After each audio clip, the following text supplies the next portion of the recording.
Hi friends, welcome to Mamma's Tasty Kitchen. നമുക്കിന്ന് നാരങ്ങ കറി ഉണ്ടാക്കാം.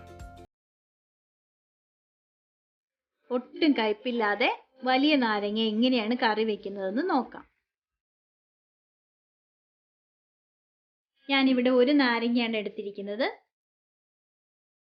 ഈ നാരങ്ങയ്ക്ക് വടുകപ്പുളി എന്നും പേരുണ്ട്. നമുക്ക് ആദ്യം ഇത് കട്ട് ചെയ്തെടുക്കണം.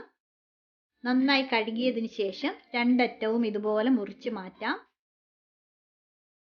അതിനുശേഷം നമുക്കിത് തൊലിയോടുകൂടി തന്നെയാണ് അരിഞ്ഞെടുക്കേണ്ടത്.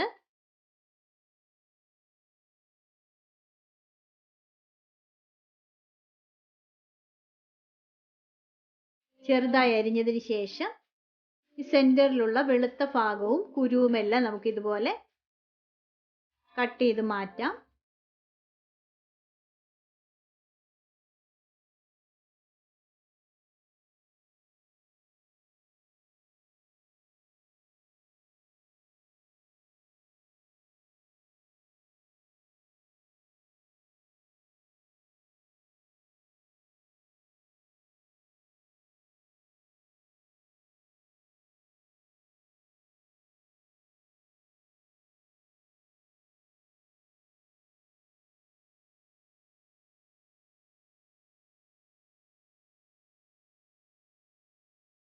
അങ്ങനെ നമ്മുടെ നാരങ്ങ ചെറുതായി അരിഞ്ഞെടുത്തിട്ടുണ്ട്. ഇനി ഇതിലേക്ക് 1 ടീസ്പൂൺ ഉപ്പ് ചേർത്ത് നല്ലതുപോലെ ഒന്ന് ഇളക്കി കൊടുത്തതിന് ശേഷം അരമണിക്കൂർ റെസ്റ്റ് ചെയ്യാൻ വെക്കാം.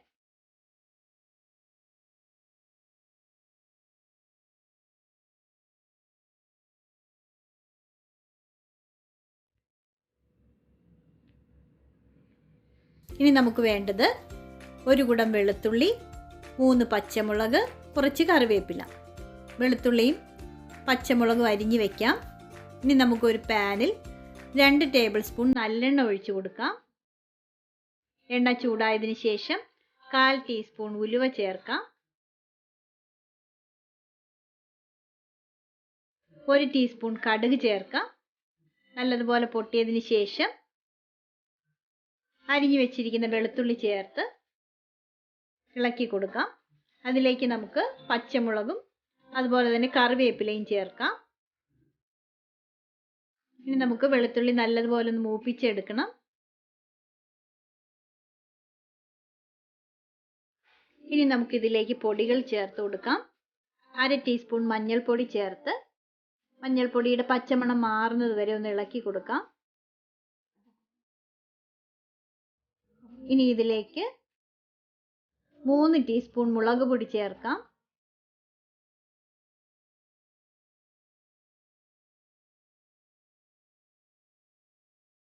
മുളക് പൊടി നല്ലതുപോലെ ഒന്ന് മൂപ്പിച്ചെടുക്കണം.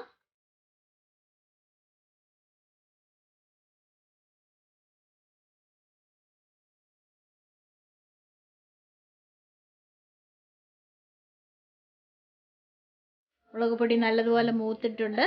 ഇനി ഇതിലേക്ക് നമുക്ക് 1/2 കപ്പ് വെള്ളം ഒഴിച്ചു കൊടുക്കാം.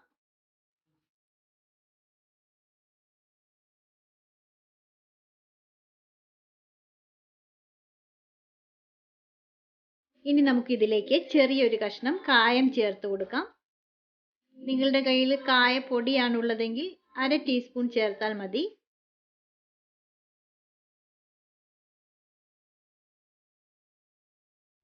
അര ടീസ്പൂൺ ഉപ്പ് കൂടി ചേർക്കാം. ഓൾറെഡി നമ്മൾ നാരങ്ങയിൽ ഉപ്പ് ചേർത്തിട്ടുണ്ട്, അതുകൊണ്ട് കുറച്ച് ഉപ്പ് ചേർത്താൽ മതി. ഇനി ഇതിലേക്ക് 1/2 ടീസ്പൂൺ ഉലുവ പൊടി ചേർക്കാം. അതുപോലെ തന്നെ 1 ടേബിൾ സ്പൂൺ വിനീഗർ കൂടി ചേർത്തതിന് ശേഷം എല്ലാം കൂടി നല്ലതുപോലെ ഇളക്കി യോജിപ്പിച്ച് നമുക്കിത് ലോ ഫ്ലെയിമിലിട്ട് ഒന്ന് വറ്റിച്ചെടുക്കണം.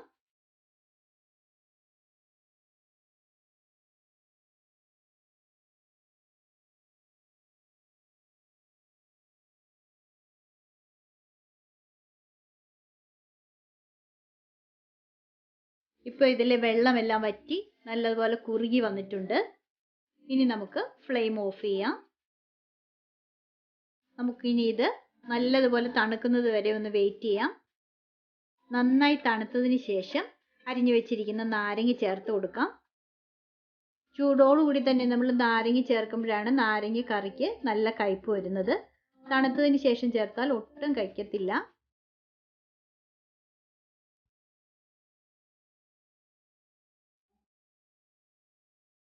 അവസാനമായി നമുക്കിതിലേക്ക് 1 ടേബിൾ സ്പൂൺ പഞ്ചസാര കൂടി ചേർക്കാം.